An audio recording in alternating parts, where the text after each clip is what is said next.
Hello दोस्तों, स्वागत है आपका हमारे चैनल द एग्ज़ाम पीडिया और smarter way of learning mission UP triple SC पेट 2021 के अंतर्गत हम संविधान के भाग 3 पे आज चर्चा करेंगे।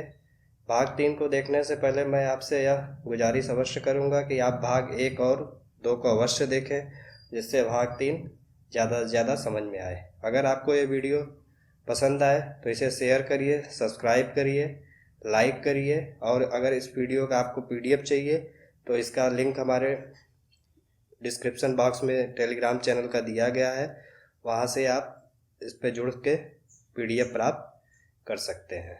आज हम चर्चा करेंगे संविधान के भाग 3 पे। हमारे संविधान भाग 3 में क्या क्या है यह देखते हैं।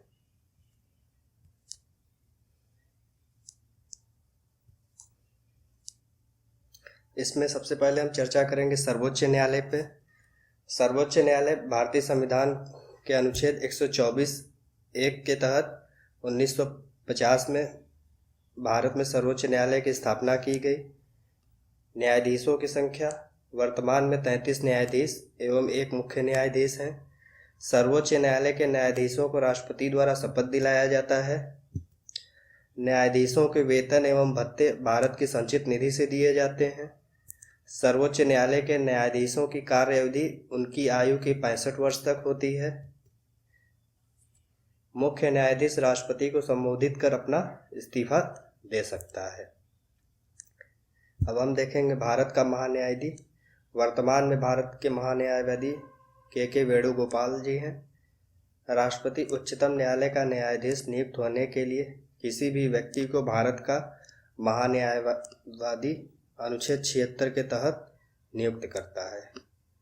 यह भारत सरकार का प्रथम विधि अधिकारी होता है। कार्यपालिका, इसमें राज्यपाल के बारे में जानेंगे। राज्यपाल राज्य का संवैधानिक पद है जिसके द्वारा कार्यपालिका कार्य संचालित होते हैं। योग्यता, वह भारत का नागरिक होना चाहिए, 35 वर्ष की आयु पूरी कर चुका हो। राज्यपाल की नियुक्ति राष्ट्रपति के द्वारा की जाती है। राज्यपाल को संबंधित राज्य के उच्च न्यायालय के मुख्य न्यायाधीश अथवा अन्य उपलब्ध वरिष्ठतम न्यायाधीश के समक्ष शपथ ग्रहण करनी होती है। संविधान के अनुच्छेद 156 के तहत राज्यपाल राष्ट्रपति के प्रसाद पर्यंत अपना पद धारण करेगा। वर्तमान में उत्तर प्रदेश की राज्यपाल के बारे में आपको बता देता हूँ। श्रीमती आनंदीबेन पटेल जी हैं इस समय। अब हम मुख्यमंत्री जी पे चर्चा करेंगे। संसदीय शासन व्यवस्था के अंतर्गत द्विशासन प्रमुख का प्रावधान है। इसके अनुसार राज्य में संवैधानिक प्रमुख के रूप में राज्यपाल तथा वास्तविक प्रमुख के रूप में मुख्यमंत्री होता है। भारतीय संविधान के अनुच्छेद 163 की उपधारा 1 के तहत मुख्यमंत्री की नियुक्ति राज्यपाल द्वारा की जाती है। अनुच्छेद 164(1) के अंतर्गत मुख्यमंत्री की नियुक्ति राज्यपाल करता है तथा अन्य मुख्यमंत्रियों की नियुक्ति राज्यपाल मुख्यमंत्री की सलाह पर करता है। कोई मंत्री बिना किसी सदन की सदस्यता ग्रहण किया उस राज्य का मुख्यमंत्री या मंत्री बना रह सकता है। यह 60 दिन तक के लिए केवल है। विधानसभा, राज्य विधानसभा के निचले सदन को विधानसभा कहा जाता है। इस सदन के सदस्यों का चुनाव जनता द्वारा प्रत्यक्ष रूप से किया जाता है। अनुच्छेद 170 के अनुसार विधानसभा के सदस्यों की संख्या अधिकतम 500 और न्यूनतम 60 होगी। कार्यकाल, विधानसभा सदस्यों का कार्यकाल 5 वर्ष का होता है। योग्यता, विधानसभा सदस्य बनने के लिए अनिवार्य योग्यताएं हैं। भारत का नागरिक होना चाहिए, 25 वर्ष की आयु पूरी कर चुका हो, उसका नाम राज्य विधान सभा की मतदाता सूची में शामिल हो और पागल या दिवालिया न हो। अब हम विधान परिषद पर चर्चा करेंगे। विधान परिषद क्या है? अनुच्छेद 169 के अंतर्गत विधान परिषद की संकल्पना प्रस्तुत की गई है, जो राज्य विधानसभा द्वारा कुल सदस्य संख्या के बहुमत तथा मत देने वाले और उपस्थित होने वाले सदस्यों की संख्या के कम से कम 2/3 बहुमत द्वारा पारित संकल्प उसे सृजित की जा सकती है। गठन: विधान परिषद के सदस्यों की संख्या उस राज्य के विधानसभा के सदस्यों की संख्या से 1/3 से अधिक नहीं हो सकती, किंतु वह संख्या 40 से कम नहीं होनी चाहिए। विधान परिषद के सदस्यों की संख्या के 1/6 सदस्य राज्य के राज्यपाल द्वारा उन लोगों में से मनोनीत किए जाते हैं जो कला, विज्ञान, सहकारिता, समाज सेवा विशेष अनुभव रखते हैं। 1/12 सदस्य का निर्वाचन पूर्व स्नातकों से बने निर्वाचक मंडल के माध्यम से होता है। विधान परिषद एक अस्थायी सदन है, यह बहुत महत्वपूर्ण तथ्य है, और इसके सदस्यों का कार्यकाल 6 वर्ष का होता है। 1/3 सदस्य प्रत्येक 2 वर्ष के समाप्ति पर अपना पद त्याग करते हैं, उनके स्थान पर नए सदस्यों का चुनाव होता है। अब हम उच्च न्यायालय के बारे में जानेंगे। भारतीय संविधान के अनुच्छेद 214 के अनुसार प्रत्येक राज्य के लिए एक उच्च न्यायालय होगा, लेकिन संसद विधि द्वारा 2 या 2 से अधिक राज्यों और संघ राज्य क्षेत्रों के लिए एक उच्च न्यायालय स्थापित कर सकता है। योग्यता: भारत का नागरिक होना चाहिए, भारत के राज्य क्षेत्र में कम से कम 10 वर्ष तक न्यायाधीश के पद पर कार्य कर चुका हो, अथवा उच्च न्यायालय का या ऐसे 2 या अधिक न्यायालयों का लगातार कम से कम 10 वर्ष अधिवक्ता रहा कार्यकाल। उच्च न्यायालय के न्यायाधीशों के अवकाश ग्रहण करने का अधिकतम आयु 62 वर्ष है। अब हम चर्चा करेंगे अधीनस्थ न्यायालय पे। संविधान के भाग 4 में अनुच्छेद 233 से 237 अधीनस्थ न्यायालय से संबंधित है। अब हम देखेंगे संवैधानिक संस्थाएं कुछ जो बहुत महत्वपूर्ण होती हैं, परीक्षा में अक्सर इनसे प्रश्न पूछे जाते हैं और अक्सर विद्यार्थी गलत कर देते हैं। सबसे पहले हम जानेंगे नियंत्रक महालेखा परीक्षक। वर्तमान में श्री गिरीश चंद्र मुर्मू जी हैं। यह अनुच्छेद 148 के अंतर्गत आता है। नियंत्रक महालेखा परीक्षक की नियुक्ति प्रधानमंत्री की सलाह पर राष्ट्रपति द्वारा की जाती है। उसकी पदावधि पद ग्रहण करने की तिथि से 6 वर्ष तक होती है। संघ लोक सेवा आयोग, डॉक्टर प्रदीप कुमार जोशी जी हैं इस समय, प्रोफेसर डॉक्टर प्रदीप कुमार जोशी। अनुच्छेद 315 के अंतर्गत संघ के लिए एक संघ लोक सेवा आयोग तथा राज्यों के लिए राज्य लोक सेवा आयोग का प्रावधान किया गया। वित्त आयोग, भारतीय संविधान के अनुच्छेद 280 वित्त आयोग का प्रावधान किया गया है। इसका गठन एक अध्यक्ष तथा 4 सदस्यों से मिलकर होता है। राष्ट्रपति द्वारा वित्त आयोग के अध्यक्ष तथा सदस्यों के नियुक्ति के 5 वर्ष के लिए होती है। वर्तमान में वित्त आयोग के अध्यक्ष NK सिंह जी हैं और वह 15वें वित्त आयोग के अध्यक्ष हैं। आपको एक महत्वपूर्ण तथ्य यह भी बता देते हैं कि वित्त आयोग ने केंद्र और राज्यों के बीच जो कर बंटवारे की सिफारिश की है वह 41% होगी। अब हम देखेंगे निर्वाचन आयोग। निर्वाचन आयोग के बारे में जानकारी इकट्ठी कर लेते हैं। अनुच्छेद 324 के तहत राष्ट्रपति, उपराष्ट्रपति, लोकसभा तथा विधानसभा हेतु स्वतंत्र एवं निष्पक्ष चुनाव प्रक्रिया की व्यवस्था के लिए निर्वाचन आयोग का प्रावधान किया गया है। मुख्य चुनाव आयुक्त एवं अन्य चुनाव आयुक्त कार्यकाल उनके पद संभालने की तिथि से लेकर 6 वर्ष तक या 65 वर्ष तक की आयु पूरी होने तक है। वर्तमान में मुख्य चुनाव आयुक्त सुशील चंद्रा जी हैं। अब नीति आयोग के बारे में जान लेते हैं। NITI Aayog, national institute for transforming India आयोग। नीति आयोग का अध्यक्ष प्रधानमंत्री होता है। अरविंद पनगड़िया इसके प्रथम उपाध्यक्ष नियुक्त किए गए थे। अब हम देखेंगे भारत निर्वाचन आयोग। वर्तमान में श्री सुशील चंद्रा जी हैं जिनका क्रम 24वां है। यह एक स्वायत्त एवं अर्ध न्यायिक संस्थान है जिसका गठन भारत में स्वतंत्र एवं निष्पक्ष रूप से विभिन्न भारत के प्रतिनिधिक संस्थानों में प्रतिनिधि चुनने के लिए किया गया था।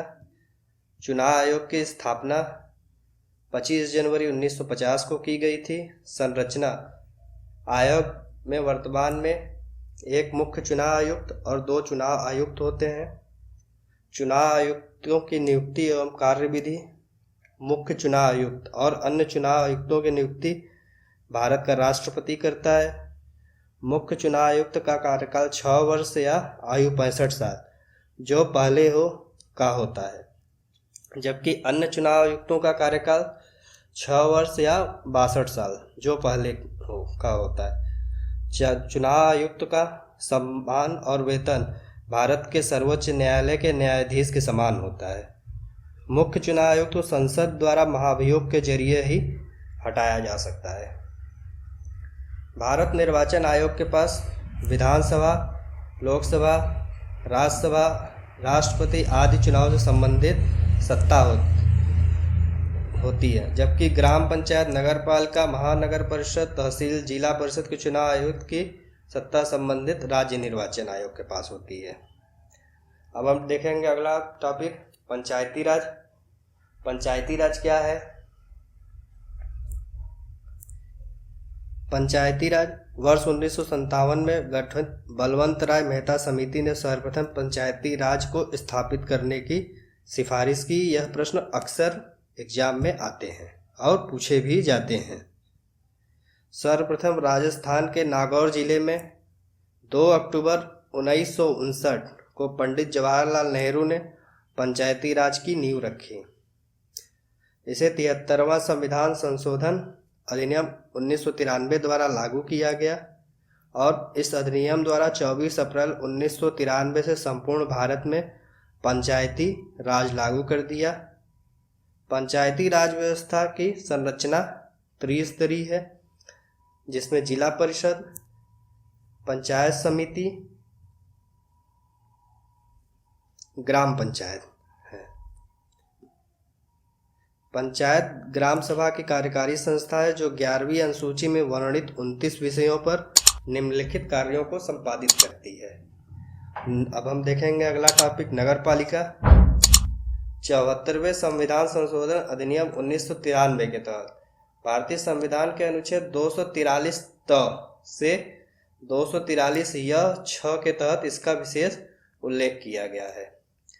भारतीय संविधान के अनुच्छेद 243 के अनुसार 3 प्रकार के नगरीय व्यवस्था को उल्लेख किया गया है, जिसमें नगर पंचायत, नगर पालिका परिषद, नगर निगम, नगर पालिका के कार्य क्षेत्र में 18 विषयों पर कार्य करने का अधिकार है।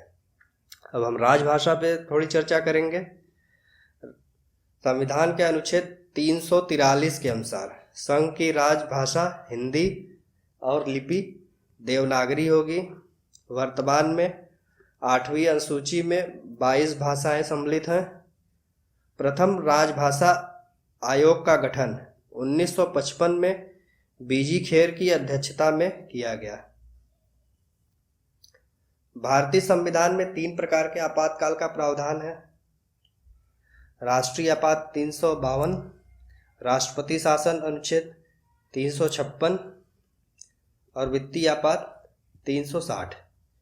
अब हम संविधान संशोधन की प्रक्रिया के बारे में थोड़ा चर्चा कर लेते हैं। अनुच्छेद 368 में संविधान का संशोधन करने की संसद की शक्ति उसके लिए प्रक्रिया को बताता है। संविधान के कुछ प्रावधानों को संसद साधारण बहुमत द्वारा संशोधित कर सकती है। इस प्रकार के प्रावधानों में नए राज्यों की स्थापना, वर्तमान राज्यों का पुनर्गठन आदि शामिल है।